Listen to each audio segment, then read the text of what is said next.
নাহমাদুহু ওয়া নুসাল্লি আলা রাসূলিল কারীম আম্মা বাদ। মুআজ্জাজ জামানার সর্বশ্রেষ্ঠ নায়েবে রাসূল মাদ্দাজাল্লাহু আলাইনা, বিশিষ্ট উলামায়ে কেরাম, দিন শিক্ষার্থী ভাইয়েরা, আল্লাহ রাব্বুল আলামিনের দরবারে লাখ কোটি শুকরিয়া যে মহান রব্বুল আলামিন আপনাকে আমাকে পৃথিবীর ভিতরে সর্বশ্রেষ্ঠ মজলিস, সম্মানিত মজলিস, আল্লাহর কাছে যে মজলিস সবচেয়ে মর্যাদাবান, সেই মজলিসে উপস্থিত হয়ে বসার মতো আল্লাহ পাক তৌফিক দান করেছেন। এজন্য আল্লাহর তারিফ, আল্লাহর প্রশংসা, জবানি শুকর আদায় করি বলে আলহামদুলিল্লাহ। কিতাবের মধ্যে উল্লেখ আছে যে ময়দানে জমিনে বসে কোরআন প্রচার করা হয়, ওই জমিন পাশের জমিনের সাথে গর্ব করতে থাকে যে আমার উপরে আজকে কোরআনের আলোচনা হচ্ছে, আমি ধন্য। এই ধরনের একটা কোরআনের মজলিসে নায়েবে রাসূলের সম্মুখে হাদিস শরীফে আছে, আর নজরু ফি ওয়াজহিল আলেম ইবাদাতুন, হক্কানি আলেম নায়েবে রাসূলের চেহারা মোবারকের দিকে তাকানো ইবাদত। এখন যে সমস্ত ভাইরা দ্বীনি মজলিসে এসেছেন কিন্তু রুমের ভিতরে বসে বসে শুনতেছেন, তারা কি এই সবটা পাচ্ছেন? কি গান পাচ্ছেন? আবার হুজুর মজলিসে ইলমিন আফজাল মিন সালাত আল রাকাত, যে ইলমের মজলিসে উপস্থিতির সাথে সাথে আল্লাহ 3000 নফল ইবাদতের সওয়াব আল্লাহ দান করেন। এখন যদি দূর থেকে যারা মাইকের আওয়াজ শুনতেছে তারা কি এই সওয়াবের ভাগীদার হবে? এজন্য প্রত্যেকেরই উচিত আমরা বিশেষ ওজর ছাড়া ময়দানে নায়েবে রাসূলের সম্মুখে উপস্থিত হওয়া। কারণ কি? কুমির বাস করে পানিতে, কিন্তু ডিম পারে মাটির উপরে, জমিনে। পানির থেকে ওই জমিনের তার ডিমের দিকে চক্ষু দিয়ে লক্ষ্য করে, ওই চোখের দর্শনে গরমে ওই ডিম উত্তপ্ত হয়ে গরম হয়, বাচ্চা ফোটায়। একটা কুমিরের চোখের যদি এত জ্যোতি শক্তিশালী হতে পারে, জামানার হাদী নায়েবে রাসূলের সামনে বসে তার যদি নেক নজর আপনার আমার উপরে পড়ে যায়, ওই লোকটা আল্লাহ পাক হেদায়েত দান করতে পারেন কি পারেন না? এই নিয়েতে আমরা বসতে পারি কিনা? পারি না? অবশ্যই পারি। দুরূদ পড়েন আল্লাহুম্মা সাল্লি আলা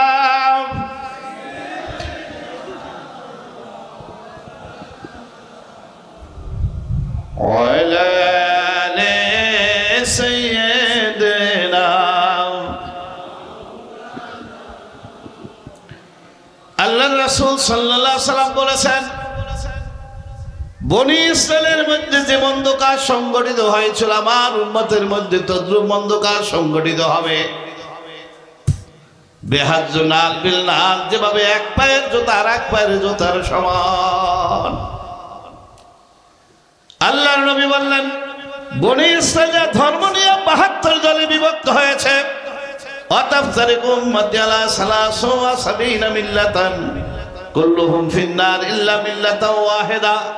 قالوا من هي يا رسول الله قال ما انا عليه واصحابي। আল্লাহর নবী বললেন, বনি ইসরাইলের ধর্ম নিয়ে 72 দলে বিভক্ত হয়েছিল। কত দলে? আর আমার উম্মতেরা ধর্ম নিয়ে 73 দলে বিভক্ত হবে। কত দল? জোরে কর। আল্লাহর নবী বলেন, 72 দল হবে জাহান্নামী, এক দল হবে জান্নাতি। জাহান্নামী দল কত? 72 দল। কয় দল? আর 20টি দল কয় দল? এক দল। সাহাবায়ে কেরাম প্রশ্ন করলেন, ইয়া রাসূলুল্লাহ, সেই এক দলের পরিচয় কি? কারা সেই এক দল জান্নাতি দল? এখানে আল্লাহ রাসূল কোন দলের নাম বলেন নাই, তিনি মাপকাঠি কি দিয়েছেন? ক্বালা মা আনা আলাইহি ওয়াসহাবি, আমি এবং সাহাবীদের শিক্ষার সাথে যাদের শিক্ষা মেলবে তারা হলো এক দলের অন্তর্ভুক্ত জান্নাতি দল। তাহলে জান্নাতি দল কারা? আল্লাহর রাসূল এবং সাহাবীদের শিক্ষার সাথে যাদের শিক্ষা মেলবে তারা হলো জান্নাতি দল, এক দলের অন্তর্ভুক্ত। আল্লাহ রাসূল আংশিকে ছিলেন না পূর্ণতায় ছিলেন? সাহাবায়ে কেরাম আংশিকে ছিলেন না পূর্ণতায় ছিলেন? আল্লাহ রাব্বুল আলামিন বিশ্ব নবীকে এই দুনিয়ার বুকে প্রেরণ করেছেন। সাইয়্যিদুল মুরসালিন খাতামান নবীন, সমস্ত নবীদের সর্দার করেছেন। আল্লাহর বিশেষ উদ্দেশ্য আছে না? না, কেন দুনিয়ায় পাঠাইবেন? আল্লাহর উদ্দেশ্য আছে না? সূরা বাকারার 129 নম্বর আয়াত, সূরা বাকারার 151 নম্বর আয়াত, সূরা আল ইমরানের 164 নম্বর আয়াত, সূরা জুমার 2 নম্বর আয়াত, কোরআনের মোট 4 জায়গায় আল্লাহ পাক বিশ্বনবীকে কেন দুনিয়ায় পাঠিয়েছেন স্পষ্টভাবে জানিয়ে দিয়েছেন। বিশ্বনবীর শিক্ষা কি আংশিক ছিল না পূর্ণতা ছিল? আল্লাহ জানিয়ে দিয়েছেন বিশ্বনবীর 1 নম্বর দায়িত্ব হলো, কাজ হলো মানুষের কোরআন প্রচারের মাধ্যমে মানুষের ঈমানকে দুরুস্ত করা, ঈমানের দাওয়াত দেওয়া বিশ্বনবীর 1 নম্বর কাজ ছিল। অসংখ্য গণিত লোক এই কোরআনের প্রচারের মাধ্যমে বিশ্বনবীর হাতে বয়াত গ্রহণ করছে না করে নাই? কলমা পড়ে মুসলমান হয়েছে না হয় নাই? এমনকি বেশি দিন আগের কথা নয়, ভারতবর্ষের 1/2 কোটি হিন্দুদের দেবতা মনে করত ডক্টর শিবশক্তিকে। 1/2 কোটি হিন্দুদের কি দেবতা মনে করত। সেই ডক্টর শিবশক্তি যখন কোরআন রিসার্চ শুরু করলেন, কোরআন পড়াপড়ি শুরু করলেন, দেখেন যে তার ওই সনাতন ধর্মের কোনো মূল কোনো গোড়াপত্তন কিছু নাই, সব কিছু মানব রচিত, মানুষের লেখা। কিন্তু কোরআনের লেখাগুলো কোনো মানুষের শক্তি দ্বারা হতে পারে না, এটা একমাত্র অসীমানি আল্লাহর বাণী। তিনি কলমা পড়ে মুসলমান হয়ে গেলেন। এভাবে অর্ধজাহানের যিনি শাসক ছিলেন হযরত ওমর ফারুক রাদিয়াল্লাহু আনহু, তিনি এই কোরআন শুনে ইসলাম কবুল করছে না করে নাই? বিশাল লম্বা ঘটনা আছে যে 100 উট পুরস্কার দেওয়া হবে যে আব্দুল্লাহর পুত্র মুহাম্মদের ঘাড় এনে দিতে পারবে, ঘোষণা করা হবে। জোরে নাউজুবিল্লাহ বলবেন না? এই 100 উট গ্রহণের জন্য হযরত ওমর তিনি তখন কি করলেন? ঘোড়া নিলেন, কোষমুক্ত তলোয়ার নিয়ে ছুটলেন বিশ্বনবীর বাড়ির দিকে। তার ঘাড় আনবেন, তার সেন নিয়ে আসবেন, আর কাফেরদের ঘোষিত 100 উট পুরস্কার গ্রহণ করবেন। বলেন নাউজুবিল্লাহ। পথিমধ্যে বন্ধু নাইমের সাথে দেখা। নাইম দেখে ওমরের যে চেহারা, তার যে গর্জন, যেভাবে তিনি ঘোড়া হাঁকাই যাইতেছেন, কি জানি আজকে একটা অঘটন ঘটিয়ে দেবে। কারণ তার বাস্তব জীবন, ছোটবেলা থেকে তিনি তাকে চিনেন, তাকে ভালোভাবে জানেন যে সে কোনো পথে গেলে সে কোনোদিন ফিরে আসে না। বললেন দোস্ত কোথায় যাচ্ছ? বলল দোস্ত তোমার কি জানা নাই? ঘোষণা করা হয়েছে আব্দুল্লাহর পুত্র মুহাম্মদের সের মাথা যে এনে দিতে পারবে তাকে 100 উট পুরস্কার দেওয়া হবে। আমি সেই 100 উট পুরস্কারের আশায় তার মাথা আনার জন্য রওনা হয়েছি। নাইম গোপনে গোপনে ইসলাম কবুল করেছেন। এই কথা কি তার মনের মধ্যে তীরের মতো বাজছে কিনা? বলে আপনার শায়েখকে যদি আপনার সামনে গালি দেয়, মন্দ বলে, আপনি যদি চুপ থাকেন, সে সত্যিকার ছাত্র হতে পারে না। পারে? পারে। তিনি মনে মনে কষ্ট কিন্তু প্রকাশ করতে পারছেন না, যদি তাহলে আমারই খতম করবে সর্বপ্রথম। তিনি কৌশল অবলম্বন করলেন কিভাবে তার রাগ পোষা দমন করা যায়। বলেন দোস্ত কোনো কাজে গেলে তো আমরা সর্বপ্রথম এটা গুণা বাছা করে একটা নিয়ম নীতি পরীক্ষা করে নামতাম যে কাজটা আমরা দেখতে পারবো কি ঠকতে পারবো। তুমি কি পরীক্ষা করে বের হয়েছ? কয় সব কাজে পরীক্ষার প্রয়োজন নাই দোস্ত, আমি 100 উট পাবই, এত কোনো সন্দেহ? কয় হ্যালো, এই যে ছাগল ছানাটা দেখো মাঠে, এইটা যদি তুমি তারাইয়া ধরতে পারো, বুঝবো যে তুমি সাকসেস হওয়া। এইবার এইটা গোড়া থেকে লাভ দিয়ে নেবে, তলোয়ারটা রেখে এখন লড়াই কি কর, তারাইতেছে কি? ছাগল ছানা তারাইতেছে। আল্লাহ ছাগল ছানার এমন শক্তি দিছে, সারা মাঠে শুধু দৌড়াইতেছে, ওমর হরেণ্য হয়ে যাচ্ছে, ক্লান্ত হয়ে যাচ্ছে, কিন্তু ছাগল ছানা ধরতে পারে না। গাই দোস্ত কয় আজকে কোনো পরীক্ষায় চলবে না, এতে আমি সাকসেস হমুই তাই যে এখনো গোসাওয়ার মধ্যে আছে। তাই একটু মোড়টা ঘুরেই দেখো, আগে ঘর সামলাও। মানুষের মাথা আনা তো সহজ, নিজের ঘর সামলাও। কেন? তোমার বোন ফাতেমা এবং তোমার ভগ্নিপতি দুজন ইসলাম কবুল করেছে, তাদেরকে তুমি সামলাও, তার আগে তুমি আরেকজনের মাথা না তো সহজ, তাই নাকি? এইবার তিনি বিশ্বনবীর দরবারের দিকে না গিয়ে গোরা ছুটাইলেন কোন দিকে? ভগ্নিপতির বাড়ির দিকে, বোনের বাড়ির দিকে। তারা যখন সূরা তহা থেকে তেলাওয়াত করতেছিলেন, ঘরের দরজার কাছে যে হুঙ্কার মারলেন, দরজা খোলো, কি আওয়াজ করে তোমরা পড়তেছ?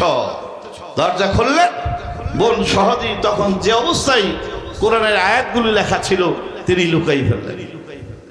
বললেন, কি বলছো? বলো বলো বলো। কেউ কথা বলে না। ভগ্নিপতি মায় শুরু করে দিলেন। বোন রক্ষা করতে যে এক পর্যায়ে বোনের কপাল ছিদ্র হয়ে শিরশিরে রক্ত ওমরের চেহারায় পড়তে শুরু করল। এত কি মধুর হতে পারে? রক্ত ঝরে যাচ্ছে, মৃত্যু আসতেছে, কিন্তু ওই জিনিস দেখায় না। তাহলে মৃত্যুর চাইতেও তো ওই জিনিসের মহব্বত, ভালোবাসা তাদের কাছে বেশি প্রিয়। এটা কি হতে পারে? তোমরা আমাকে দেখাও, আমি আর তোমাদের অত্যাচার করবো না। বললে, তুমি অপবিত্র, তোমাকে দেখানো যাবে না। বললেন, তাহলে কি করবো? গোসল করো। গোসল করে আসলে যখন ভগ্নিপতি বোন ওই কোরআনের সূরা তহার আয়াত তেলাওয়াত শুরু করলেন, দাও আমার কাছে দাও, ওমরের কাছে দিলেন। আরবি ভাষাভাষী বুঝে না, আল্লাহ তার হেদায়েতের চাক্কা ঘুরিয়ে দিলেন। আল্লাহ ওমর বললেন যে এটা কোনো মানুষের কথা নয়, এটা অবশ্যই বাণী, আল্লাহর বাণী। তোমরা কোথায় পেয়েছো? তার কাছে নিয়ে তার দলভুক্ত আমাকেও করে দাও। এই কোরআন তেলাওয়াতের মাধ্যমে ঈমান আনছেন না নেন নাই? ছুটলেন বিশ্বনবীর দরবারে। আবু বকর, হযরত ওসমান গনি রাদিয়াল্লাহু তারা দেখতেছেন, ওই যে ঘোড়ার ধুলা দেখেই ভাবলেন ওই যে মাথা নেওয়ার জন্য 100 উটের জন্য ওমর আসতেছে। হুজুর, ওই ঘোড়ার ধুলায় ওমরের ছাড়া অন্য কারো নয়। এত জোরে ঘোড়া, তেজস্বী ঘোড়া, অন্য কারো নাই। তার ধুলা আমরা দেখতেছি, আপনি অর্ডার করুন, আমরা পথিমধ্যে তার গতিরোধ করি, নাহলে ভেজাল বাজাই দেব। আল্লাহ রাসূল মিসকি আসতেছেন, বলেন যে একটু অপেক্ষা করো, দেখো কি হয়। আবার কাছে আসতেছে, তারা বারবার বলতেছে, হুজুর পথিমধ্যে আমরা আক্রমণ করি না, কিন্তু ঢুকে পড়লে তাকে রক্ষা করা সম্ভব হবে না। ওমরকে আমরা চিনি, ইয়া রাসূলুল্লাহ। বলেন, দেখি না কি হয়, চুপ করো, বসো। এক পর্যায়ে ওমর দরজার কাছে আসলেন, ঘোড়া রেখে বিশ্বনবীর পায়ের কাছে এসে তলোয়ার ফেলে পা জড়িয়ে দিয়ে বললেন, আমাকে কলমা পড়ে মুসলমান বানিয়ে নেন, লা ইলাহা ইল্লাল্লাহু মুহাম্মাদুর রাসূলুল্লাহ সাল্লাল্লাহু আলাইহি সাল্লাম। ইসলাম কবুল করলেন। তো কোরআন তেলাওয়াতের মাধ্যমে, কোরআন প্রচারের মাধ্যমে ইসলাম কবুল করছে না করে নাই? ঈমান গ্রহণ করছে না? তখন ঘটনায় উল্লেখ আছে, ইতিহাস সাক্ষ্য দেয়, তখন মুসলমানদের সংখ্যা 39 থেকে 40 জন। বুঝছেন কিনা? এখনো প্রকাশ্যে নামাজের কোনো ক্ষমতা তারা রাখে না। বিশ্বনবী একা একাও যদি নামাজে যায়, ওই কাফেরদের মধ্যে উকবা মুঈদ নামে এক কাফের ছিল, তেজস্বী, শক্তিশালী। বিশ্বনবী যখন নামাজের সূরাতে বসতেন, পিছন দিয়া গামছার মতো কাপড় দিয়ে গলায় ফাঁস দিয়ে টান দিয়ে ধরতেন। কেতাবে উল্লেখ আছে, বিশ্বনবীর সমস্ত জিহ্বাটা বের হয়ে যেত, মনে হয় যেন প্রাণ বায়ুটা বের হয়ে যায়। আবার যখন সিজদা তিনি দিতেন, উটের নাড়ি বুড়ি এনে মাথার উপরে চাপা দিতেন। বিশ্বনবীকে একা শক্তিতে যে বের হয়ে আসবে, এই শক্তি তার ছিল না। মনে হয় যেন বিশ্বনবী আর ভাই এই আর টেকবেন না, চলে যাবেন। ফেরেশতারা তাকে সাহায্য করে বের করে দিতেন। তখন মাত্র কয়জন সঙ্গী? 40 জন। কয়জন? ওমর বললেন, আপনার সাথে আমার কথা আছে। বলো ওমর, কি কথা আছে, কি প্রশ্ন আছে তোমার? বললেন, আমি জিজ্ঞেস করি, আপনি কি সত্য নবী? বিশ্বনবী বললেন, হ্যাঁ আমি সত্য নবী। আল্লাহ একজন সত্য? হ্যাঁ সত্য। আমার যে ধর্ম দিন, এই পূর্ণম দিন, এটা কি সত্য? হ্যাঁ সত্য। তাহলে আজকে থেকে আর গোপনে গোপনে নামাজ আদায় হবে না। চলো ইয়া রাসূলুল্লাহ, প্রকাশ্যে 100 উট নিয়ে দাঁড়িয়ে আছে আমার জন্য, ওরা দেখবে ওদের সামনে কাবা করে আজান দিয়ে নামাজ হবে। আল্লাহ রাসূল দেখেন যে এই শক্তি তার হয় নাই। মাত্র কয়জন মানুষ? ওরা হাজার হাজার মানুষ, শক্তিশালী। কিন্তু ওমরের আগ্রহ, এই সময় যদি বিশ্বনবী তাকে নিষেধ করে, হয়তো মনটা পরিবর্তন হয়ে যেতে পারে। তিনি সাহাবায়ে কেরাম আজমাইনকে বললেন যে তোমরা ওযু করো, প্রত্যেকে নামাজের প্রস্তুতি গ্রহণ করো। গেলেন, 100 উট নিয়ে দাঁড়িয়ে আছে। যে আব্দুল্লাহর পুত্র মুহাম্মাদের মাথা নিয়ে যেতে পারবে, তাকে কত উট দেবে? 100 উট পুরস্কার দেওয়া হবে। কিন্তু দেখে যে মুহাম্মদ সাল্লাল্লাহু আলাইহি সাল্লামের দলের সামনেই ঘোড়াটা ওমরের আসতেছে। সে রানবে দূরের কথা, সে ওই দলের সামনে সামনে ঘোড়া ছুটে আসতেছে। কাছাকাছি আসার সাথে সাথে ওমর রাদিয়াল্লাহু আনহু হুঙ্কার মেরে বললেন, কে আছো আজকে নিজের মায়ের কোল খালি করতে চাও, সে আজকে আমাদেরকে বাধা দিতে পারো। কে আসো নিজের স্ত্রীকে বিধবা করতে চাও, সে আসো আজকে আমাদেরকে বাধা দিতে পারো। কে আসো ছেলে মেয়েদেরকে এতিম করতে চাও, আসো সে আজকে আমাদেরকে বাধা দিতে পারো। ওমরের হুম করে ওই উট টুট ধুয়ে সব পলাইছে, আর একজনও নাই। বিশ্বনবী অর্ডার করলেন, আজান হলো, জামাতে নামাজ আদায় করলেন। সেই ওমর রাদিয়াল্লাহু আনহু অর্ধ পৃথিবীর শাসক, তিনি কোরআনের তেলাওয়াত শুনে কোরআন প্রচারের মাধ্যমে ইসলাম কবুল করছে না করে নেই? তা বিশ্বনবীর 1 নম্বর কাজ হলো কোরআন প্রচারের মাধ্যমে মানুষের ঈমানকে দুরুস্ত করা, ঈমানের দাওয়াত দেওয়া। 1 নম্বর কাজ কি? একটু কথা বলেন, 1 নম্বর কাজ কি? ঈমানের দাওয়াত। 2 নম্বর ওই যাক্কিহিম, মানুষের অন্তর শুদ্ধি করে দেওয়া। আল্লাহ রাসূল বলছেন, ইন্নী বুইসতু লিমাকারিমিল আখলাক, নিশ্চয়ই আমি প্রেরিত হয়েছি মানুষের চরিত্র সংশোধন করাই দেওয়ার জন্য। বিশ্বনবীর 2 নম্বর কাজ হলো তাসকিয়ায়ে নফস, অন্তর শুদ্ধি, ইলমে কলব, ইলমে তাসাউফের ইলম শিক্ষাদান করা। বিশ্বনবীর 2 নম্বর কাজ কি? তাসাউফের ইলম শিক্ষা দেওয়া। 3 নম্বর কিতাবুল হিকমা বলে জাহিরির ইলম শিক্ষাদান করা। এই কয় কাজ? 3 কাজ। বিশ্বনবীকে কয় ধারার কাজ নিয়ে পাঠাইছেন? 3 ধারার, 3 কাজ না, 3 ধারার কাজ।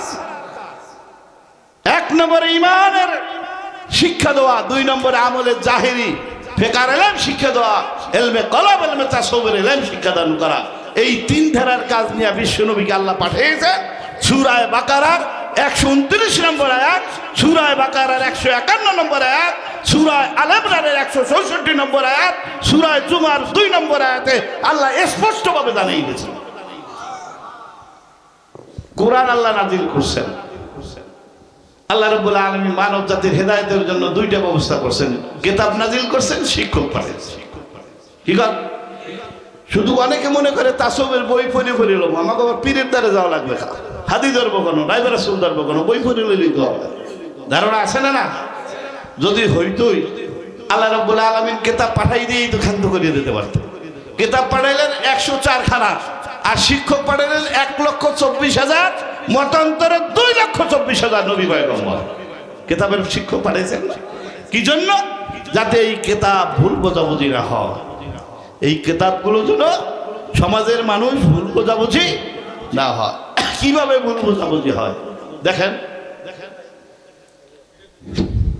একজন কবি ভাব, তিনি পড়াইতেছেন, কপল ভিজিয়া গেল 2 নয়নের জলে। কপল ভেজে কয় নয়নের জলে? আচ্ছা, চোখের উপরে কপাল, কপাল কি চোখের জলে ভেজতে পারে? ছাত্রে কয় কি কনাম ফের তো পড়া হয় না। আরে বেটা বোঝো নাই, পা দুটি বাঁধা ছিল শিমুলের ডালে। এইবার হয় কিনা করি না, পা 2টা বাঁধা কোথায়? শিমুলের ডালে। ছন্দে ছন্দে মেলছে না মেলে নাই? কি কন? কিন্তু ব্যাখ্যা অর্থ সব ভুল, সঠিক ব্যাখ্যা করতে পারে নাই। অর্থ কপল মানে গাল, কপল, কপল অর্থ কি? কপল 2 নয়নের জলে ভেজা সম্ভব না? সম্ভব। গাল ভেজা সম্ভব না? উনি বলছে যে কপাল অর্থ, কপাল অর্থ কপাল, কপাল অর্থ কপাল। কপল আর কপাল তো এক জিনিস না। কপাল অর্থ গাল, কপাল অর্থ কপাল, কপাল।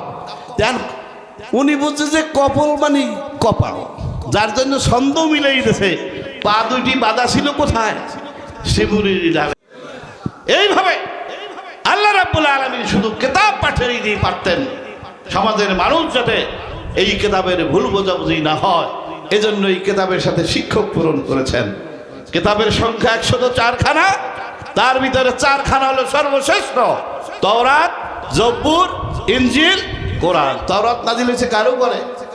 হযরত মূসা আলাইহিস সালামের উপরে, যিনি তুর পাহাড়ে 1,40,000 ভাষায় আল্লাহর সাথে কথা বলছেন। জব্বর নাজিল করে না, এরা সূরা নাস অস্বীকারী না। এরপরেই কোরআন পাঠের শুরুতে বিসমিল্লাহির রহমানির রহিম পড়ি আমরা। পরম দয়ালু দয়ালু আল্লাহর নামে শুরু করতেছি। পরম দয়ালু দয়ালু আল্লাহর নামে শুরু করতেছি। রহমান অর্থ দয়া, রহিম অর্থ দয়া, কিন্তু এই দুই দয়ার মধ্যে আকাশ পাতাল ব্যবধান। এই যে বাংলাদেশটা পরিচালিত হয়, একটা শাসনতন্ত্র আছে না না, এটার নাম হইল গণতন্ত্র, মানব রচিত আইন, ঠিক না? ঠিক না? পার্লামেন্টে আইন পরিবর্তন ঘটায়, একজনের দ্বারাই বলে যে এত অনুচ্ছেদের এত নাম এত ধারা মোতাবেক এত এই আইনটি আজকে মহান সংসদে উপস্থাপন করা হলো। যারা এর পক্ষে আছেন হা বলুন, যারা বিপক্ষে আছেন না বলুন। দেখা হা হা জয়যুক্ত হয়েছে, হা জয়যুক্ত হয়েছে। স্পিকার কয় না মানব রচিত আইন দিয়ে বাংলাদেশ চলে না। রাশিয়া চলে সমাজতন্ত্র আইন, কোন দেশে লেনিনের মাউসেতুনের মতবাদে চলে। তো বাংলাদেশ চলে কোন আইনে? গণতন্ত্র আইনে। কোন আইন? গণতন্ত্র আইনে চলে। কিন্তু আল্লাহ রাব্বুল আলামিন দুনিয়ার রাজ্যটা যে পরিচালিত করেন, আল্লাহর একটা আইন শাসন ব্যবস্থা আছে না না আছে? আল্লাহর শাসন ব্যবস্থার নাম হয়েছে আর রহমান। দুষ্ট দুশ্মন, ভালো মন্দ, নামাজি বেনামাজি, সবাইকে যে আল্লাহ নিয়ামত দ্বারা প্রতিপালন করেন, তার নাম হলো রহমান। তার নাম কি? ভালো মন্দ নেকি বদি সবাইকে কি করেন? নিয়ামত দ্বারা প্রতিপালন করে। করোনা গেছিলে মনে আছে না? ভুলে গেছে? পটুয়াখালী মেডিকেলে আমাকে দোয়ার জন্য একজনে লিঙ্ক দিয়েছিল যে দোয়া করবেন, আমার বাবা এমন অসুস্থ, এ পর্যন্ত 6 লক্ষ টাকার অক্সিজেন দিছে। কয় লাখ? কত? হয়তো দেখা যায় যে 10 দিন 14 দিনের মতো ওই রোগটা থাকতো। এর মধ্যে শুধু অক্সিজেনের বিল হয়েছে কত? 6 লাখ। আচ্ছা, যার 100 বছর বয়স, সে আল্লাহর কত হাজার কোটি কোটি টাকার অক্সিজেন গ্রহণ করে না করে না করে? এটা আল্লাহর নিয়ামত না? এটা খালি পূর্ণবদিনের লোকই নিয়ামত ভোগ করেন না কাফের মুশরিক সবাই করে? ধান ফসল নামাজি তার খেতেই হয় না বেনামাজির খেতেও হয়? রহমান ওই সত্তাকে বলা হয় যিনি দোস্ত দুশ্মন নেকি বদি ভালো মন্দ সবাইকে নির্ধারিত সময় পর্যন্ত নিয়ামত দ্বারা প্রতিপালন করেন। সেই সত্তার নাম কি? রহমান। রহিম ওই সত্তাকে বলা হয় যিনি একমাত্র নেককার সালেহ বান্দাদেরকে পরজগতে নিয়ামত দান করবেন, অন্য কেউ সেদিন নিয়ামতের ভাগীদার হবে না। এই দুই দয়ার মধ্যে আকাশ পাতাল ব্যবধান আছে না না? আমরা সহজভাবে বলি পরম দয়ালু দয়ালু আল্লাহর নামে শুরু করতেছি। ঠিক আছে? তাহলে রহমান এই সিফাত দ্বারা আল্লাহ দুনিয়া প্রতিপালন করেন, রহিম সিফাত দ্বারা কি পালন করবেন? আখিরাত পরজগতে একমাত্র নেককার সালেহীন ওই বান্দাকে বলা হয় যার মধ্যে 3 ধারার বন্দিগি আছে। রুহানি বন্দিগি, জিসমানি বন্দিগি, মালি বন্দিগি। কয় বন্দিগি আছে? তাকে সালেহীন বান্দা বলা হয়, মুত্তাকি বান্দা বলা হয়। যার মধ্যে কয় বন্দিগি আছে? 3 বন্দিগি আছে, রুহানি, জিসমানি, মালি। মালি বন্দিগির ধারা কয়টা? সংসার রক্ষা, গরিব রক্ষা, ধর্ম রক্ষা। সংসার রক্ষা, গরিব রক্ষা, ধর্ম রক্ষা। ধর্ম রক্ষার জন্য কয়টা ফান? 5টা ফান। কয়টা ফান? রোজগার ফান, ফসল ফান, মুষ্টি ফান, অক্ষ ফান, যুদ্ধ ফান। 5 খণ্ডের মাধ্যমে ধর্ম জারি কায়েমের পথে যেতে হবে। আর গরিবী ভাইবে কোনটা? যাকাত, ফেতরা, কোরবানি, চামড়া বিক্রিত টাকা মানতি শ্রদ্ধা পাইবে কারা? গরিবেরা পাবে। আল্লাহ নির্ধারণ করছে না করে নাই? তাহলে মুত্তাকি সালেহীন যে বান্দা হবে, 3 বন্দেগী যাদের মধ্যে থাকবে, আকায়ে তাসাউফা, ইবাদতে রুহানি, ইবাদতে জিসমানি, ইবাদতে মালি, একমাত্র পরজগতে একমাত্র আল্লাহ রাব্বুল আলামিন তাদেরকে তার নিয়ামত দান করবেন, অন্য কাউকে সেদিন নিয়ামত দেবেন না, দেবেন না, দেবেন না। সেই সত্তার নাম হলো রহিম। সেই সত্তার নাম কি? রহিম। এখন হযরত ইব্রাহিম আলাইহিস সালাম মর্যাদার দিক দিয়ে 2 নম্বরে না, বিশ্বনবীর পরেই তো ছিলেন। আদি পিতা কেডা? ইব্রাহিম আলাইহিস সালাম। আদি পিতা বলি না। তাহলে এই যে দেখা যায় যে বিশ্বনবীর পরেই তো মর্যাদা ইব্রাহিম আলাইহিস সালাম। তার একটা গুণ ছিল, অভ্যাস ছিল, মেহমান ছাড়া খাওয়ার অভ্যাস ছিল না। মেহমান আসলে তিনি খাইতেন। দেখা যায় একদিন দুপুরের খাবার গড়াইয়া যাইতে যাইতে বিকেল হয়ে গেছে, কিন্তু মেহমানও পায় না, খাইতেও পারে না। ক্ষুদা লাগছে না লাগে নাই। হঠাৎ মুরব্বী কেসেমের, বুড়া কেসেমের এক লোক এসে বলে যে আমি 2 বেলা অবক্ষ, আমাকে একটু খাদ্য দান করা যায়? কি কন, মন মতো হয়েছে কিনা কন? যতই আমি কষ্ট করে থাকি, এমন একটা লোক আজকে পাইছি, এরে খাওয়াইলে সব বেশি না? কি কন, যে 2 বেলা খাইতে পারে নাই। এবার আসলাম, বললেন যে আসেন আসেন আসেন, বসাইলেন কাছে, একত্রে খাইতে বসলেন। তিনি ইব্রাহিম আসলাম বারবার বিসমিল্লাহির রহমানির রহিম, বিসমিল্লাহির রহমানির রহিম, বিসমিল্লাহির রহমান বারবার বলতেছে, কিন্তু ওই লোক খালি খাইতেছে খাইতেছে খাইতেছে, বিসমিল্লাহ বলে না। ইব্রাহিম আসলাম চিন্তা করলেন, ক্ষুদা তো 2 বেলা খায় নাই, ক্ষুদার জাত নাই, বিসমিল্লাহ কইবে কতক্ষণে, খালি খাইতেছে। তো অর্ধেক পেট তো বড় হয়েছে, এখন তো কইতে পারে বিসমিল্লাহির রহমানির রহিম। এ ভাই, আমি এতবার বিসমিল্লাহ কইলাম, তোমার তো পেট অর্ধেক বর্ষে, এবারে তো বিসমিল্লাহ আল্লাহর নাম লাও না ঘটনা। কয় ভাই, আমি তো তোমার আল্লাহ বিশ্বাসী না, আমি এলাম মজুসি, অগ্নি পুজো, বুঝলেন কিনা? ইব্রাহিম কয় আল্লাহ তোমারে মানে না, হ্যাঁ লাগে এই কষ্ট করে বিয়ের তারিখ বইয়ে খাওয়াবো, এ কাম আমার দইবে না। ও যে পেট পড়ছে বড়, আর হাতে কোনে থাল রাখি, আর ঘেরে দিলে বাইরে কইবে কইবে বাপ, আল্লাহ বোঝে না, বোঝে না। আল্লাহ জিবরাইল আমিনকে পাঠিয়ে দিয়ে বললেন, জিবরাইল যাও, আমার খলিল ইব্রাহিমকে জানিয়ে দাও, সে যদি এই ভিক্ষুকের খানা কেড়ে নেয়, আমি তার নবুয়তি কেড়ে নেব। ভিক্ষুকের খানা কেড়ে নিলে সে নেবে কি? ইব্রাহিম আসলাম আশ্চর্য হয়ে গেলেন, আমি তো আল্লাহর জন্যই নেব। যার নাম লইতে অস্বীকার করে, যে আল্লাহর শত্রু, হ্যাঁ আমি খাওয়াবো না, উড়ে দেবো। আল্লাহ এত বড় সত্য কথা বললেন, তুমি যদি তার খানা কেড়ে নাও, আমি তোমার নবুয়তি কেড়ে নেব। কারণ কি ভাই? ভাই জিবরাইল, কারণ কি ভাই?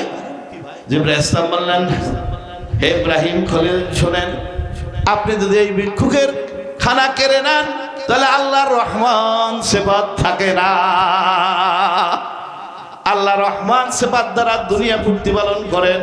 দুনিয়ার দোস্ত দুশ্মন ভালো মন্দির নেকে বেদু বাধ্য অবাধ্য সবাইকে আল্লাহ নিয়ামত দ্বারা প্রতিপালন করতেছে।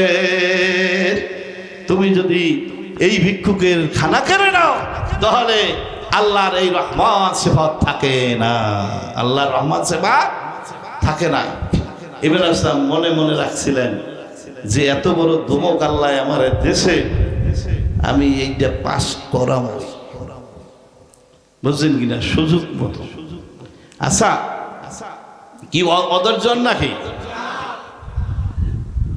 হাদিস শরীফ আছে, স্বামী স্ত্রী একে অপরের যদি সালাম বিনিময় করে, হাত মাসোবা করে, ক্ষমাযোগ্য সমস্ত গুনাহ ঝরে পড়ে যায়, মাফ হয়ে যায়। কয়জন আছেন সালাম দিয়েছেন স্ত্রীকে?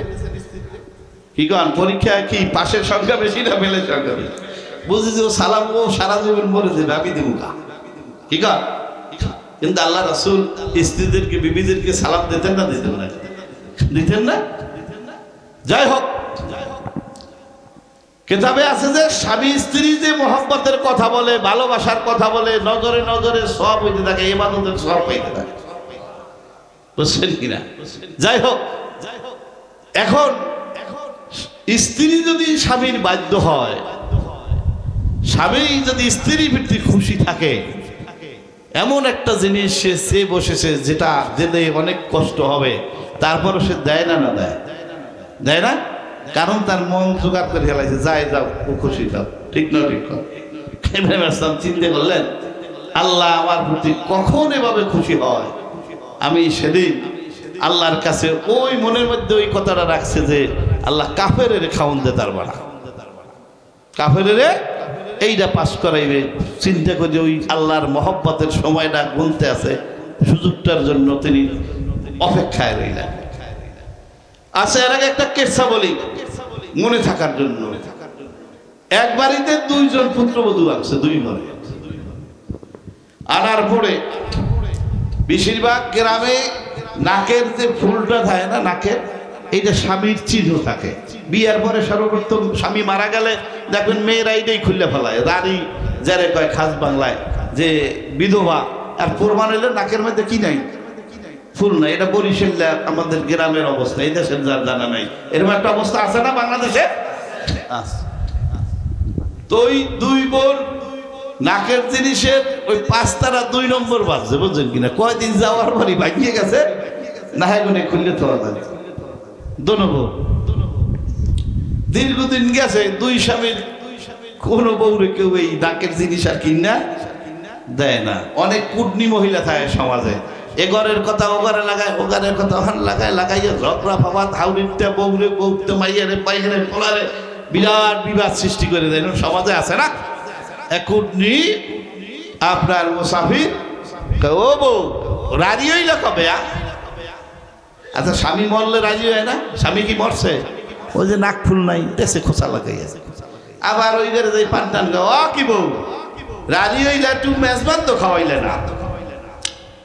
দোনোজনের মেজাজ খারাপ না খারাপ না খারাপ। একজনে কয় গোল মারবো, 6 মাস হয়েছে না হয় ভুলতে তারও নাই, তোর আজ ভাত রান্ধে মুই খাওয়াবো না, যাবতে না দিবি। সোজা হইয়া হুয়ে রয়েছে, রান্না বাড়া কিছু আর সে করে না। আর এক বউ চিনতে করে 6 মাস তারিখ নাকের ফুল দেখে যখন দেয় নাই, তার মনের মধ্যে নাটক লেপে ফুল লবণ যাইবে না। তাই পোলাপান যখন নানা বাড়ি বেড়াইতেই গেছে, বিস্ফোরণটা জব দিয়ে সুন্দর মতো গুলো টুনা করে রাখছে। আমার দেশে মেজবান খাওয়াইলে বাতাসা দেয়, দইল লাগে, বুঝলেন?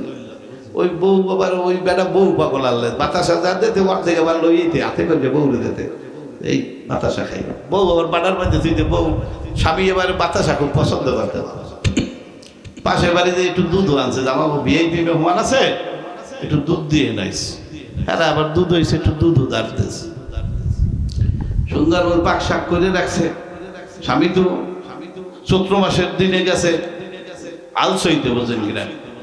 যেই রকম রোদ্র, আবার পানি এসা লাগে বিছালাইবে, ভেজাল কেমন কম কষ্ট না? এর মধ্যে আবার চাউল বাজা নারিকেল কুড়াইয়া ওই বাতাসা দিয়ে পাঠাইছে, পানি 1 চক দিয়ে পাঠাইছে। কি মনের মতো হয়েছে না? খাইলে কামড় দিয়ে যাচ্ছে করে আইছে। আবার লগ লগ গামছা দেশে, সাবান দেশে, লোক যা গোসল করিয়া ব্যাপার দেখি আইসি, এত ভালো পাই গোসল গোসল করে আইছে। আর বাচ্চাই দেব রান দেশে, রান পাইল ওই বিস্ফোরণটা জব দিছি। যতদিন মুরগি জব দিলাম সব তো মেহমানই রান খাইলাম, এর কোনদিন আমি খাওয়াইতে পারি নাই। এই জন্য একটু মনের মতো নেন, থাম দেশে, ঠ্যাং দেশে, গিলা দেশে, পাক দেশে, যা যা পছন্দ করে ভালো মতো খাওয়াইছে।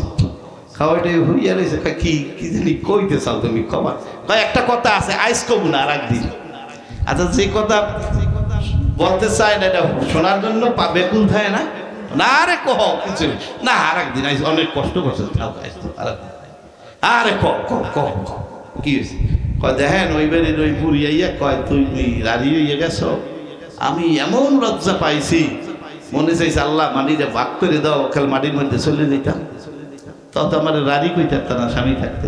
কার লজ্জা দিও না, লজ্জা দিও না, লজ্জা দিও না, কামের নিতে যাইতেরই নাই।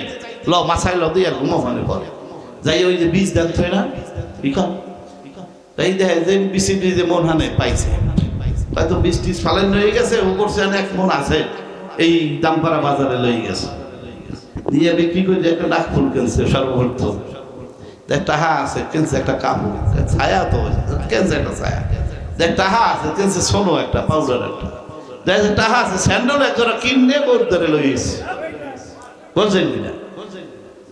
ওই যে গোলমার ভতরে ওই রাত দেখাবো না, সোজা হইয়া গাল ভাত করে হয়ে রয়েছে, সারাদিন কষ্ট করে ওই স্বামী আইয়ে কয়, ও এসা ভাত কই? বহু খাওয়াইছি আর না, মুখে রাড়ি কই গেছে, 6 মাস তারিখ নাক ফুললো করি গেছে, হইলে না তোমার ভাত মই রান্তার হুনা। এখন মেজাজ ভালো না মন্দ আইসে কুমির দেয়া পাশই ছিলেন, পাশই গরু মহিষ রাখে না, থায় গরু চালে খসাই থয় না, নামাইয়া খেক কালে আচ্ছা মতো তুই এবার ভাত রান্ধো নাই, তুই যে বেড়ে খাওয়ান দাও নাই, দুপুরে শুধু চালবো জাপাটাও নাই, আবার তুই ভাত রান্ধো না, এবার এই লেগে গোথলাই রয়েছো পিডানের চড়ে 1 চড়ে মক্কা মদিনা তারিখ তালাক তুলাক দেওয়া সব শেষ। স্বামীর মন জয় করে দেওয়া শেষ, কয়টা আদায় করছে? একটার মধ্যে বহু পাইছে না। আর ও কি করছে? সব খতম হয়েছে কিনা? কোন ইব্রাহিম ইসলাম চিন্তা করে আল্লাহ যদি আমার খুশি খায় সেদিন আমি এই কামটা পাস করাইল আল্লাহ কাফের তুমি খাওয়াবো না ঠিক আছে সংক্ষেপ কথা কাবা ঘর নির্মাণ করলেন এক পর্যায়ে যখন দেখেন যে রৌদ্র পরে তখন দেখে যে ছায়া মাথার উপরে ইসমাইল ইসলাম ইব্রাহিম ইসলাম উপরের উপরে মাথায় ছায়া এসে পড়ে ছায়া কার হুকুমে চলে ম্যাঘ কার হুকুমে চলে তা আল্লাহ খুশি নেই বাজার এক পর্যায়ে দেখে যে এখন লাগর হয় না কয় তুই পাথরটা দাও পাথরে দাঁড়াইছে আল্লাহ কয় পাথর তোর উপরে আমার খলিল দাঁড়াইছে তুই পদম চুম্বন কর পাথরটা কাদার মতো নরম হয়ে গেল মাকামে ইব্রাহিমে এখনো সেই পাথরটা আছে কাবা ঘরের পাশে দরজার সামনেই গ্লাস দিয়ে আচ্ছাদিত আছে মনে হয় যেন এইমাত্র দুইটা পায়ের ছাপ ওখানে পড়ে দিচ্ছে ঠিক নয়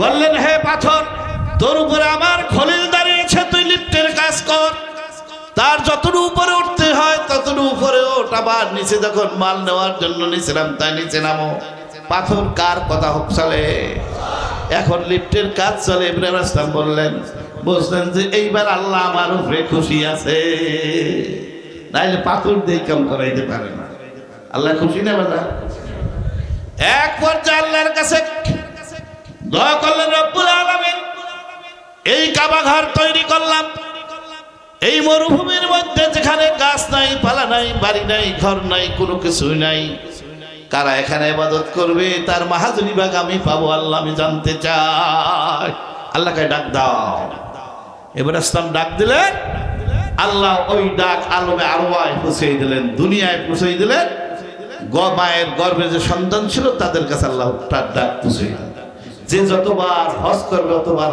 তারা ডাক দিয়ে উঠলেন লাব্বাইক লাব্বাইক লাব্বাইক কিয়ামত পর্যন্ত হাজারো কোটি বিলিয়ন লোক হজ করবে কি করবে না আওয়াজ ইব্রাহিম ইসলামের কানে পৌঁছলেন ইব্রাহিম ইসলাম খুশি নেবে না এইবার বুঝলেন আল্লাহ খুশি আছে এইবার তিনি আল্লাহর কাছে বলেন আল্লাহ যারা এখানে হজ করবে ইবাদত করবে খাইবে কি গাছ নাই পালা নাই কিছু নাই আল্লাহ এই দোয়া করবে আগেই দামেশকে একটা একটা ফলমূলের একটা বাগান তৈরি করে রাখছিলেন ওই বাগান আল্লাহ পাঠাই দিলেন গাছপালা পুরো এককালে ফল মূল সহ মাটি সহ পাঠাই দিলেন তাকে হাদিকাতে তায়েফ বলা হয় তায়েফের বাগান বলা হয় এখনো আছে সেই যাই হোক এই বাগান 6 বার প্রদক্ষিণ করলো কিন্তু ইব্রাহিম ইসলাম দোয়া করতেই আছে যখন 7 বারে যখন আওয়াজ করে প্রদক্ষিণ করলো তাওয়াফ করলো তখন চাইদা যে ফল চাইলাম হ্যাঁ আল্লাহ দিয়েছে এই কথাটা কই আল্লাহ তুমি এইবার শুধু মোমেনের এই ফলের দ্বারা রেজেক দেবা আল্লাহ বলেন আমান কাফারা ফাওয়াতিউ কালিলান হে ইব্রাহিম শুধু মোমেনের না কাফেরেরও আমি দেব কিন্তু নির্ধারিত সময় পর্যন্ত পাশ করাইতে পারছে হলে আল্লাহ কি থাকে না রহমান সেবা থাকে না যাই হোক আর রহমান ফিদ দুনিয়া রহিম ফিল আখিরাহ রহমান দ্বারা আল্লাহ দুনিয়ার রাজ্য প্রতিপালন করেন দুনিয়ার শাসন ব্যবস্থার নাম কি রহমান আর পরজগতের শাসন ব্যবস্থার নাম হলো রহিম কথা মনে থাকবে না আচ্ছা সংক্ষেপ কথা এর পরের সূরার নাম কি সূরা ফাতিহা আলহামদুলিল্লাহ ঠিক আছে এই সূরাকে উম্মুল কোরআন বলা হয় কোরআনের মা বলা হয় এই সূরার 18টা 14টা থেকে 18টা 19টা নাম আছে সূরাতুল কাস খনিজ সূরা বলা হয় সূরাতুল মাসনাদ সূরা বলা হয় সূরাতুল শিফা সূরাতুল শাফিয়া বলা হয় রোগ মুক্তির সূরা বলা হয় রোগাক্রান্ত ব্যক্তির গায়ে সূরা ফাতিহা পড়ে দিয়ে ফু দেওয়া হয় পানিতে ফু দিয়ে খাওয়ানো হয় আল্লাহ তার রোগ মুক্তি করে দেন এজন্য সূরাতুল শিফা সূরাতুল শাফিয়া বলা হয় এভাবে 14টা 18টা নাম আছে সূরা ফাতিহা উম্মুল কোরআন কোরআনের মা 30 পারা কোরআনে যাহা আছে তার মূল শিক্ষা আছে কোথায় এই সূরার ভিতরে যার জন্য এই সূরাকে কোরআনের মা বলা হয় 30 পারা কোরআনে যাহা আছে তার শিক্ষা আছে কোথায় আচ্ছা মায়ের গর্ভ থেকে আমরা যখন পড়ছি এত বড় বড় কেউ পড়ছেন আকারে ক্ষুদ্র ছিল না চোখ মুখ নাক হাত পা সবই ছিল কিন্তু আকারে ছিল কি ছোট এইভাবে ছোট্ট আকারে ইশারায় আল্লাহ পাক 30 পারা কোরআনের যে শিক্ষা এই সূরা ফাতিহার মধ্যে আল্লাহ দিয়েছেন যার কারণে একে উম্মুল কোরআন বলা হয় কোরআনের মা বলা হয় এর কবে সূরাতুল মাসলা কয় কাজ কি মাসলা ভাই কি সূরাতুল কাজ খনিজ সূরা কি কোন খনিজ যদি কেউ পায় অনেক কিছু লাভবান হয় কি দেখো অল্প জায়গার মধ্যে বিস্তার কিছু লাভ পায় না। আগে মাছের খনি আনতে খনি উমরইল ফল শেষা একুল যেতে দিয়া ওই পাশে যাইয়া হুসেন পেতে রাখতে মাছ দৌড়ে দৌড়ে 5 পাতিল 6 পাতিল 10 পাতিল তারিখ মাছ পাওয়া যাইতে বুঝলেন কিনা। এটা মাছের খনি না হলে কোরআনের খনি বলা হয়েছে এই সূরাকে। সূরা মাস্টার সূরা বলা হয়েছে কিভাবে? ইমামে আজম আবু হানিফা রাহমাতুল্লাহ আলাইহির একটা ঘটনার উল্লেখ আছে। তিনি অনেক সময় দেখা যায় পীরের মুরিদ পুরুষ ব্যক্তি খুব আল্লাহওয়ালা পরহেজগার 15 দিনের বাহিরে কোনো কাজ করে না, কিন্তু স্ত্রীর হাজার বুঝানোর পরও ভালো করতে পারে না। এইরকম 2-1 ঘরে আছে না না? হ্যাঁ, পর্দায় থাকতেই চায় না, যত কয় হার পর মুখ খুললে আনবে কি কারণ এরকম আছে না? আবার দেখা যায় পুরুষ অত ভালো করে ই করে না, কিন্তু স্ত্রী পরহেজগার মুত্তাকি বেশি। দুটো পর্যায়ের লোক আছে না না? ইমামে আজম আবু হানিফা রাহমাতুল্লাহ একজন মুরিদ ছিলেন, তিনি খুব আল্লাহ পরহেজগার, কিন্তু স্ত্রী একটু বেচাল আছে। মনে মনে ভাবলেন আমার শায়েখের জবান থেকে যদি কিছু কথা আমার স্ত্রী শোনে, হয়তো হুজুরের জবানের তাসিরে আমার স্ত্রীর জীবনের পরিবর্তন হইতে পারে। এজন্য তাকে দাওয়াত করে বাড়িতে নিলেন। স্ত্রী ঘরের ভিতর থেকে মহিলারা শুনতেছে, আর পুরুষটা হুজুরের সামনে বসে বসে শুনতেছে। এমন আওয়াজ আল্লাহ দিলেন তার মুখ থেকে, ইমামে আজমের মুখ থেকে আল্লাহ স্ত্রীর হেদায়েতের চাক্কা ঘুরিয়ে দিলেন।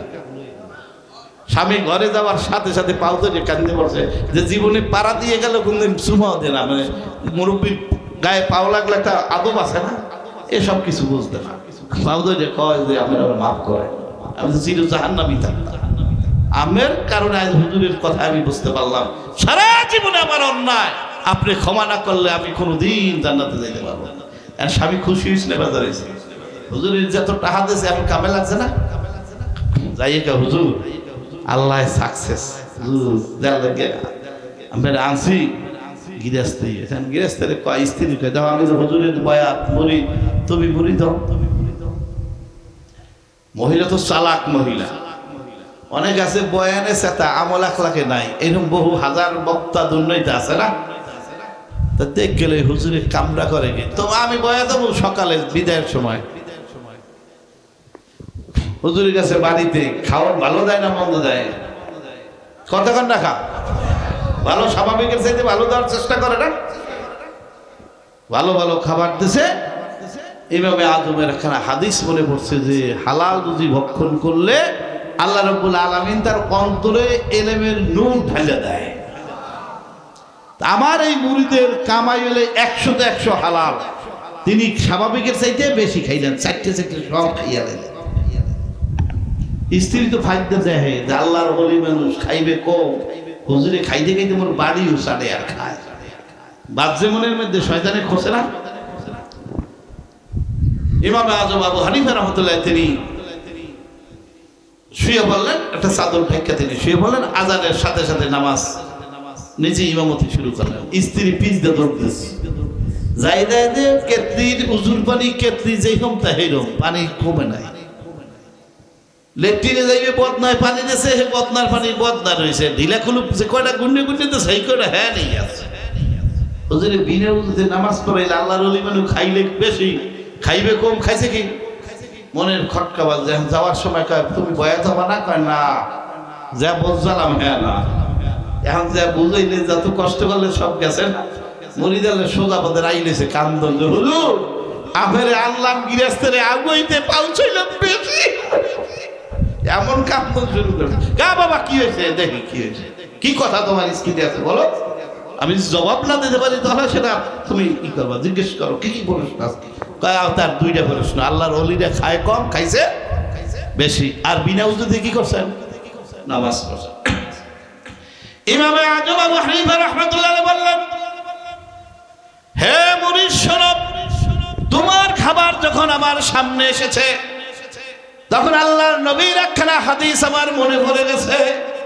আল্লাহর রাসূল বলছেন হালাল রুজি ভক্ষণ করলে ইলমের নূর আল্লাহ অন্তরের মধ্যে ঢেলে দেয়।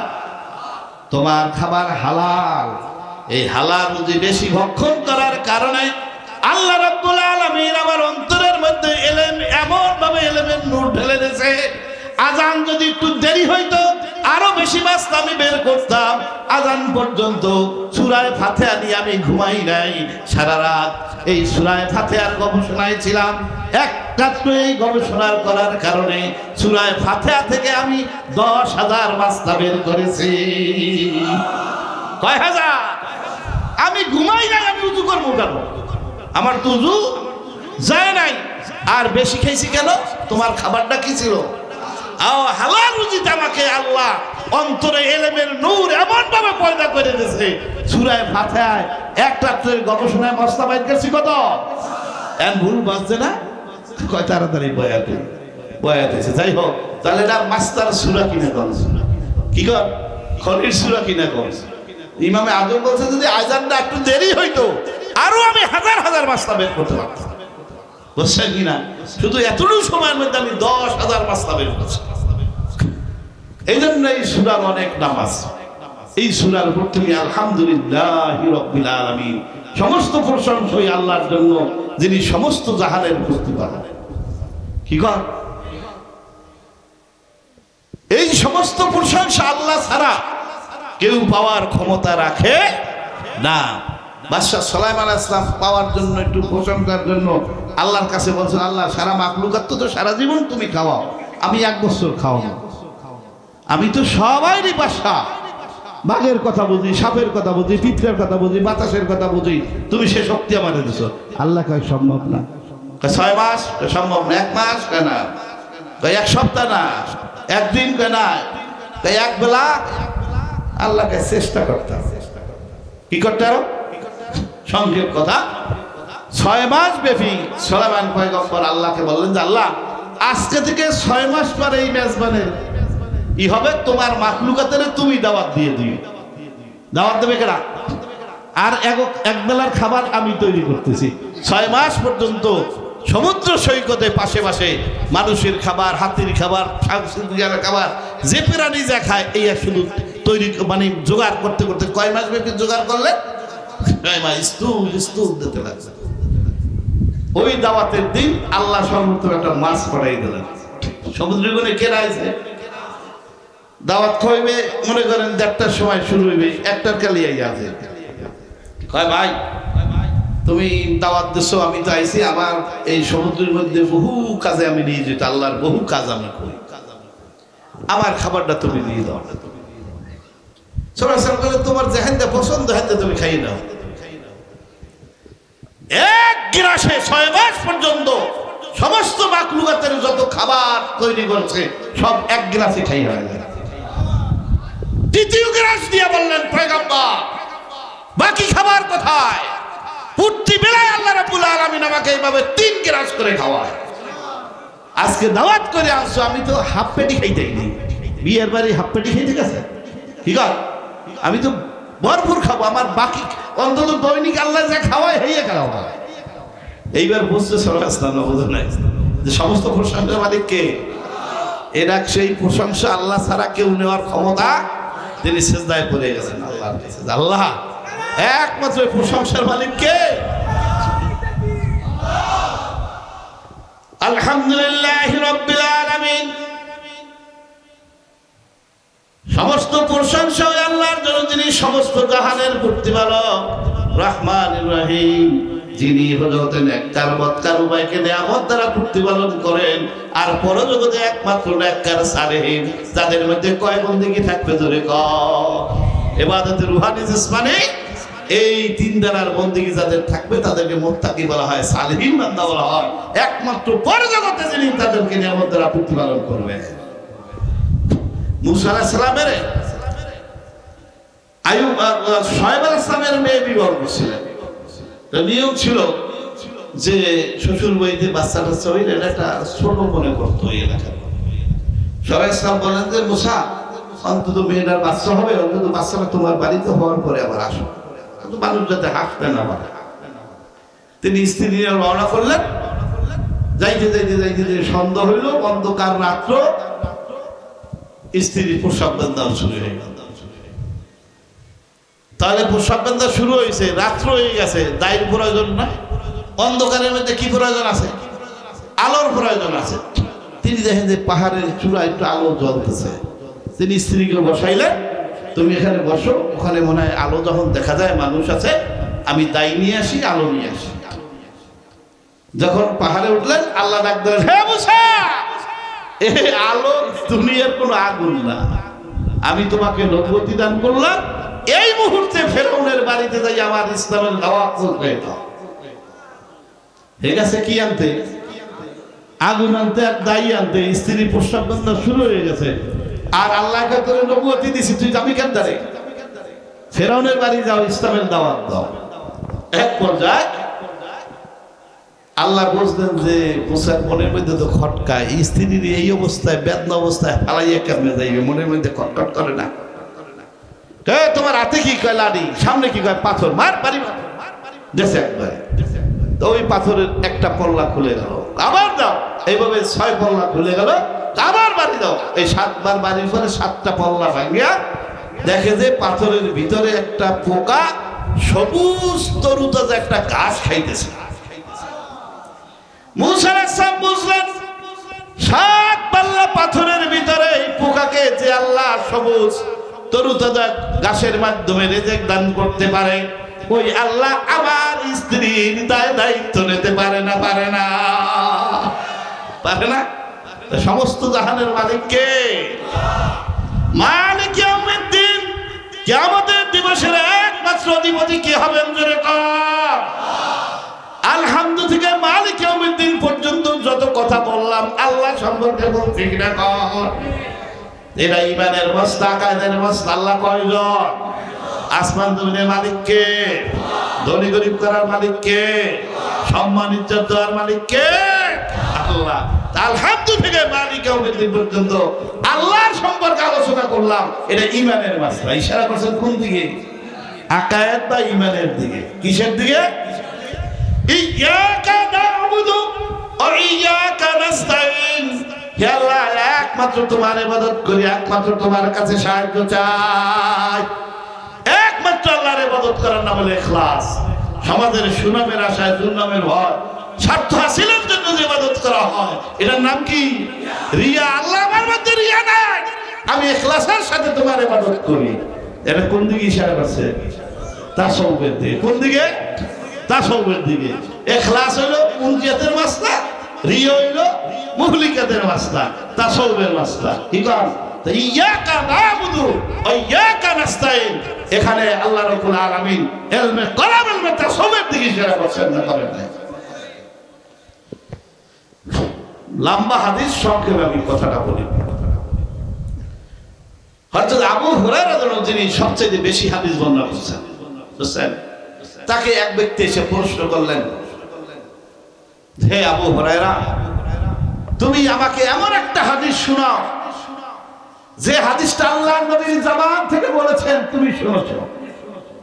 আল্লাহর নবী তার জবান থেকে বলেছেন, তুমি তোমার কান দ্বারা শুনে অন্তর দ্বারা অনুধাবন করতে পেরেছো, এমন একটা হাদিস আমাকে শোনাও। কি শর্ত দিলেন? আল্লাহ রাসূল জবানে বলছেন, আবু হুরায়রা কানে শুনছেন এবং অন্তরে কি করছেন? অনুধাবন করছেন। হযরত আবু হুরায়রা বললেন, হে ভাই, তোমাকে আমি এমন একটা হাদিস শোনাবো যে হাদিসটা আল্লাহ রাসূলের জবানে বলেছেন, আমি নিজ কানে শুনেছি এবং অন্তর দ্বারা অনুধাবন করতে পেরেছি। এই কথা বলার সাথে সাথে তিনি বেহুশ হয়ে গেলেন। রাবি বলেন, আমি তাকে হুশ করলাম। সংক্ষেপ কথা, লম্বা হাদিস। এইভাবে তিনি 4 বার বেহুশ হইলেন। কয়বার? জোরে গান, কয়বার? 4 বার বেহুশ হইলেন, আবার হুশ হইলেন। এরপরে বললেন যে ভাই, ময়দানে হাসরে আল্লাহ যখন মানুষের বান্দাদের কাছে আসবেন, তখন আল্লাহ সর্বপ্রথম শহীদকে ডাক দিয়ে আনবেন, এরপর আলেমকে আনবেন, দানবীরকে আনবেন। সর্বপ্রথম শহীদকে আনবেন, বলবেন যে হে শহীদ, দুনিয়ার ভিতরে তোমাকে আমি শক্তি দান করেছিলাম, সাহস দিয়েছিলাম, এই শক্তি সাহস দ্বারা তুমি আমার কি কাজ করে এসেছো? শহীদ হয়েছে তিনি বলবেন, আল্লাহ, তোমার ধর্মের পথে যুদ্ধ করতে করতে আজকে আমি শহীদ হয়ে ময়দানে শুরু হয়েছি। আল্লাহ বলবেন, মিথ্যা, তুমি মিথ্যাবাদী, লোকেরা তোমাকে শহীদ বলবে, লোকেরা তোমাকে গাজী বলবে, তোমাকে সাহসী বলবে, বীর বলবে। এই আশা নিয়ে তুমি যুদ্ধ করেছিলে আমার জন্য। তোমার অন্তরের মধ্যে ছিল রিয়া, ইখলাস ছিল না। হাদিস শরীফ আছে, তখন তাকে টেনে হেসে তারপরে জাহান্নামে নিক্ষেপ করবে। জাহান্নামের কোন জায়গায় যাইবে? আল্লাহ রাসূল বললেন, হে সাহাবীরা, তোমরা জুব্বুল হুজুম থেকে আল্লাহর কাছে পানা চাও। কোন থেকে? জোরে গান কি থেকে? সাহাবায়ে কেরাম জিজ্ঞেস করলেন, হুজুর জুব্বুল হুজুম কি জিনিস? বললেন, এটা জাহান্নামের একটা মাঠ। জাহান্নামের একটা মাঠের নাম কি? জুব্বুল। এমন আযাব গজবের জায়গা, স্বয়ং জাহান্নামে জুব্বুল হুজুম থেকে দৈনিক 400 বার আল্লাহর কাছে পানা চা। আল্লাহ একদারে নেবা না, একদারে নেবা না, একদারে নেবা না। মহিষ চেনেন? মহিষ যদি রুঙ্গে যায়, ওই মহিষ কি করে? ধরতে পারে। আরো যত মহিষ পায়, মানুষ পায়, সব মাই দেখলেন না, অন্য মহিষ ধারে যাইছে তখন। এইভাবে ওই জুব্বুল হুজুম এত কঠিন আযাব গজবের জায়গা, জাহান্নাম আযাব গজবের জায়গা, তারপর আল্লাহর কাছে আল্লাহ অর্ধারে নেবা না, অর্ধারে করে নেবা। কয়শো বার পানা চা? 400 বার। সাহাবায়ে কেরাম জিজ্ঞেস করলেন, ইয়া রাসূলুল্লাহ, এই জুব্বুল হুজুরে কারা যাবে? আল্লাহ রাসূল বলেন, আল কুররাউল মুররাউনা বিআমালিহিম, ওই সমস্ত আমলকারীরা যাবে যাদের আমলের মধ্যে আছে রিয়া। আমলের মধ্যে কি আছে? ইমাম গাজ্জালী হুজ্জাতুল ইসলাম যাকে বলা হয়, 3 লক্ষের মধ্যে হাদিস যার মুখস্থ, সনদ মতন সহ ছিল, সেই হুজ্জাতুল ইসলাম ইমাম গাজ্জালী রাহমাতুল্লাহ আলাইহি তার কিতাবের মধ্যে 80 পৃষ্ঠা লেখেন এই রিয়ার খালি সংজ্ঞা কাকে বলে। কত পৃষ্ঠা? যদি বাংলা অনুবাদ করা হয় আরো 80 পৃষ্ঠা হইবে কি হইবে না? কিন্তু মরহুম মুজাদ্দিদ আজম হাতেম আলী রাহমাতুল্লাহ আলাইহি তিনি এক লাইনের মধ্যে সর্বশ্রেণীর লোকের বোঝার জন্য তিনি লেখছেন, সমাজের সুনামের আশায় দুর্নামের ভয়, স্বার্থ হাসিলের জন্য যে ইবাদত করা হয়, এটার নাম কি? জোরে গান কি? রিয়া। রিয়া তার কোন ভাগে পড়ছে? মুহলিকা, খারাপ ভাগে পড়ছে না? ফুজুরি যাকে বলা হয় কোরআনের ভাষায়, কি কর? হাদিসের ভাষায় মুহলিকা, বাংলা ভাষায় খারাপ। তাহলে ইয়াকা না'বুদু ওয়া ইয়াকা নাস্তাঈন, হে আল্লাহ একমাত্র তোমার ইবাদত করি, একমাত্র তোমার সাহায্য চাই। এখানে ইখলাস আছে, রিয়া নাই। কি কর? ইখলাস আছে, রিয়া নাই। তাহলে এর দ্বারা আল্লাহ রাব্বুল আলামিন ইলমে কলব, ইলমে তাসাউফের দিকে ইশারা করছেন। আলহামদু থেকে মালিকি কিয়ামত দিন পর্যন্ত ইশারা কোথায়? আকায়েদের দিকে। ইয়াকা না'বুদু ওয়া ইয়াকা নাস্তাঈন, ইশারা কোন দিকে? তাসাউফের দিকে। প্রতিদিন আমাদের প্রতি রাকাতে আল্লাহর কাছে আমরা দোয়া করি, ইহদিনাস সিরাতাল মুস্তাকিম, হে আল্লাহ তুমি আমাকে সিরাতে মুস্তাকিমে চালাও, হে আল্লাহ তুমি আমাকে সিরাতে মুস্তাকিমে চালাও। মাগদুব আর দরদিনে চালাইও না, আমাকে চালাও কোন পথে? সিরাতে মুস্তাকিমের পথে চালাও। প্রত্যেকটা পথের ভিন্ন ভিন্নতা আছে না? না। আচ্ছা, এই যে সুন্দর সড়ক, 15 বছর আগে যারা মির্জাপুরে আসছেন, এত সুন্দর একটা রাস্তা দেখছেন? কি কন, কষ্ট করছেন না? এই রাস্তা দেখ কি চলে, গাড়ি চলে, এমনকি ট্রেন চলা কি সম্ভব? ট্রেনের লাগে আবার কি ভিন্ন রাস্তা না, পাত দিয়ে বানায়। তাহলে আপনার এই যে গাড়ির রাস্তা ভিন্ন, ট্রেনের রাস্তা, একজনের লঞ্চের রাস্তা বানাই, লঞ্চ চালাই, হ্যাঁ কি নদী কাটা লাগবে কিনা? মাইলকে মাইল নদীর কাটা লাগবে না? তাহলে লঞ্চের রাস্তা ভিন্ন, ট্রেনের রাস্তা ভিন্ন, গাড়ির রাস্তা কি ভিন্ন। আমরা আল্লাহর কাছে কই, ইহদিনাস সিরাতাল মুস্তাকিম, হে আল্লাহ তুমি আমাকে সিরাতে মুস্তাকিমে চালাও। কোন রাস্তা? আল্লাহ জানাই দিয়েছেন, সিরাতাল লাযীনা আন'আমতা আলাইহিম, ও বান্দা তুমি একা একা সিরাতে মুস্তাকিমে চালাইতে পারবে, চলতে পারবে না যতক্ষণ পর্যন্ত আমার নিয়ামত প্রদত্ত বান্দাদের অন্তর্ভুক্ত না হবে। কি কর? আল্লাহ নিয়ামত প্রাপ্ত যে 6 দল লোক, তার মধ্যে সর্বপ্রথম হলো নবী পয়গম্বর। নবী পয়গম্বর আছেন, নাইবে নবী যারা আছেন, এদের থেকে যতক্ষণ পর্যন্ত হেদায়েত গ্রহণ না করবে, তাদের পথে না আসবে, যত দোয়া করুক তার দোয়াটা মুনাফিকি হয়। ঠিক না? ঠিক হয় মুনাফিকি না? পূর্তি নামাজে পূর্তি রেখাতে কয়, ইহদিনাস সিরাতাল মুস্তাকিম, আল্লাহ কা সিরাতাল লাযীনা আন'আমতা আলাইহিম, আমার নিয়ামত প্রাপ্ত বান্দাদের দলে যতক্ষণ না আসবে, তোমার সিরাতে মুস্তাকিমে তুমি চলতে পারবে না, তাহলে সিরাতে মুস্তাকিমের দোয়া করি, হাদি গ্রহণ করি না, বয়াত গ্রহণ করি না, শিক্ষা গ্রহণ করি না, মালি বন্দিগি আদায় করি না, বললেন এই দুই পথে চালাইও না। এটা দোয়া করি কিনা? এখন মাকদুব বলা হয় হাদিকে অস্বীকার করা। আবু জেহেল, আবু লাহাব, উতবা, সায়বা আল্লাহ রসুলের মানছে, বরং বিরোধিতা করছে। এজন্য আল্লাহ তাদের উপর বেজার হইয়া জাহান্নামের দিকে যে রাস্তা প্রশস্ত করছেন, এই রাস্তার নামে লেগে মাকদুব। এখনো যারা এই হাদিস থেকে হেদায়েত গ্রহণ করবে না, বরং বিরোধিতা করবে, তারা কোন দলে থাকবে, কোন পথে থাকবে? তাদের পথটার নামে মাকদুব। দললেন বলা হয় কোন মানুষ বা বস্তুকে খোদাই আসলে বলতে হয়। পীরের পায়ে সেজদা করা বহু দল আছে না? কি কর, পীরের সেজদা করে এরকম বহু দল আছে না? না, এমনকি পীরাম্মার পায়ে চুমা দেয় এই সব দলও বাংলাদেশে আছে, আছে না? না, আবার এমন দল আছে যে পীরের ছবির সামনে নিয়ে নামাজ পড়ে। বেটা তোর দোকানের কথা মনে পড়বে, এর কথা মনে পড়বে, আমার দিক চাইয়ে চাইয়ে নামাজ পড়বে। নাউজুবিল্লাহ। বড় গাছ দেখলে মনে করে এইটা জানি কি গাছি কেলু হয়ে গেছে, এখানে আই গেছে, এখানে সিন্নি সালাত করলে অনেক কিছু কম হইবে, এরকম ধারণা সমাজে আছে না? এরা আছে কোন দলে? কোন মানুষ বা বস্তুকে খোদাই আসনে বসাইলে আল্লাহ বেজার হইয়া জাহান্নামের দিকে যে রাস্তা প্রস্তাব করেন, এই রাস্তার নাম কি? দললেন। তা আমরা মাকদুব দললেন থেকে আল্লাহর কাছে পানা চাই, সিরাতে মুস্তাকিমের জন্য আল্লাহর কাছে দোয়া চাই। জিকির ও দোয়া ইবাদতের কয় নম্বর মাসলা? 9 নম্বর। মাশাআল্লাহ, জোরে কান, কয় নম্বর? ইলম, আকায়েদ, তাহারাত, নামাজ, যাকাত, রোজা, হজ, কোরআন তেলাওয়াত, জিকির ও দোয়া। কয় নম্বর মাসলা? ফিকার দিকে আল্লাহ ইশারা করছেন।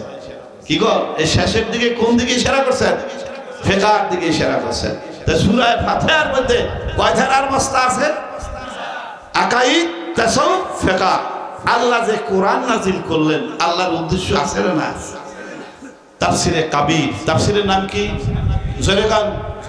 তাফসিরে কাবিরের মধ্যে উল্লেখ আছে কোরআন নাজিলের মকসুদ হচ্ছে আকাইদ, তাসাউফ, ফিকার, 3 ধারার ইলম বর্ণনা করা। কোরআন কয় ধারার ইলম বর্ণনা করবে? জোরে কান, কয় ধারার? আকাইদ, তাসাউফ, ফিকার। বিশ্ব নবীর আল্লাহ দুনিয়ায় পাঠাইছেন কয় ধারার কাজ দিয়া? আকাইদ, তাসাউফ, ফিকার। তাহলে এই আল্লাহর দ্বীন, পরিপূর্ণ দ্বীন ইসলাম করার দিকে কয় ভাগ? জয়গান, কয় ভাগ? কি কি কয়? আকাইদ, তাসাউফ, ফিকার। ফিকার কয় ভাগ? ইবাদত, মুআমালাত। তাসাউফ 2 ভাগ, মুহলিকাত, মুনজিয়াত। আমলের রূপরেখা 4 ধারা: ইবাদত, মুআমালাত, মুহলিকাত, মুনজিয়াত। প্রত্যেকটা 10 ভাগ। 4 দশে কত? 4 দশে কত? আল্লাহ রাসূলকে প্রশ্ন করলেন, ইয়া রাসূলুল্লাহ, এক ব্যক্তি কতটুকু ইলম শিখলে আল্লাহর দরবারে আলেম হইতে পারবে? কতটুকু ইলম শিখলে আল্লাহর দরবারে কি হইতে পারবে? মান হাফিজ আলা উম্মতি 40 হাদিসান ফি আমরিদ দীনহা ওয়া সাল্লাহু ফাকিহা ওয়া কুনতু লাহু ইয়াওমাল কিয়ামাতি শাফিআ ওয়া শাহীদা। আল্লাহ রাসূল বলেন, যে দিনের আদেশ নিষেধের উপরে 40টা মাসলা শিখবে, আমল করবে। কয়টা মাসলা? কর। অনেক উলামায়ে কেরাম এখানে থাকতে পারেন যে 40 হাদিস, 40টা হাদিস, আর হুজুরে ব্যাখ্যা করছে কি 40টা মাসলা। এই ব্যাখ্যা সঠিক হয় না। অনেকের ধারণা নতুন নতুন হইতে পারে না। হানাফি মাযহাবের মুখপাত্র যাকে বলা হয়, মোল্লা আলী কারি রাহমাতুল্লাহ আলাইহি, সারা বিশ্বের উলামায়ে কেরাম যাকে মানে, যে দলের থাকো, তিনি এই মেশকাতের শরহ লেখছেন আরবিতে মেরকাত। মেশকাতের শরহ লেখছেন কি? মেরকাতের মধ্যে হাদিসের ব্যাখ্যা লেখছেন 40 হাদিসান মানাহু আই 40 মাসআলাতান ফি আমরিদ দ্বীন। 40টা হাদিসের অর্থ হলো 40টা মাসলা। ইবাদতে 10, মুআমালাতে 10, মুহলিকাতে 10, মুনজিয়াতে 10। সাথে কথা, এই 40টা মাসলা যে শিখবে, আমল করবে, আল্লাহ রাসূল বলেন যে দুনিয়ার মানুষ তাকে আলেম বলুক আর না বলুক, আমি বিশ্ব নবী আল্লাহর কাছে তাকে আলেম বলে সাক্ষ্য দান করব এবং বেহেশতের জন্য আল্লাহর কাছে আমি সুপারিশ করব। এর চাইতে বড় ওয়াদা থাকতে পারে? কি কোন পারে? জোরে কোন পারে? পারে না। এজন্য পরিপূর্ণ দ্বীন ইসলাম গোড়ার দিকে কয় ভাগ? আমলে 4 ভাগ। 4 দশে কত? এই 40 ধারার ইলম আবশ্যক পরিমাণ শিক্ষা করা প্রত্যেক মুসলমান নরনারীর উপর ফরজাইন, ফরজ। কিন্তু বর্তমান সমাজের দিকে দৃষ্টিপাত করলে দেখা যায় বাংলাদেশের সবচেয়ে বড় মসজিদ বাইতুল মোকাররম, ঠিক না? জাতীয় মসজিদ না? হাজার হাজার লোক জুমার দিন নামাজ পড়ে বের হয়। গেটে দাঁড়িয়ে যদি জিজ্ঞেস করেন এলেম শিক্ষা করা ফরজ, তালাবুল ইলমি ফারিদাতুন আলা কুল্লি মুসলিম ওয়া মুসলিমা, প্রত্যেক মুসলমান নানার উপর ইলমের শিক্ষা করা কি ফরজ। যে জিনিস ফরজ তার হক সীমা আল্লাহ বেঁচে না দেয় নাই। দৈনিক কয়েকটা নামাজ পড়া ফরজ, কয়েকটা হক সীমা আছে না? আবার ফজরে কয় রাকাত, জোহরে, আসরে, মাগরিবে, এশা নির্ধারণ আছে না? আছে। 12 মাসের মধ্যে রমজান মাস 1 মাস রোজা রাখা ফরজ, কি করে নির্ধারণ আছে না? আছে।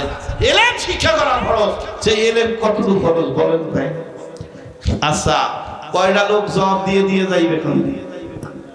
হ্যাঁ, যারা এই পূর্ণদিনের ওয়াজ শোনে নাই, তালিম গ্রহণ করে নাই, একজনও আওয়াজ এই জবাব সঠিক জবাব দিতে পারবে না। ঘুরেই ফিরেই দেবে ভাই, যদ্দুর লাগে যদ্দুর লাগে ভাই।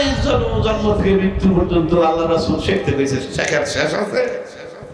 কি কর জবাবটা হইল ফরজ জিনিসের জবাব হইল না? মানুষকে ধোঁকা দিয়ে গেল।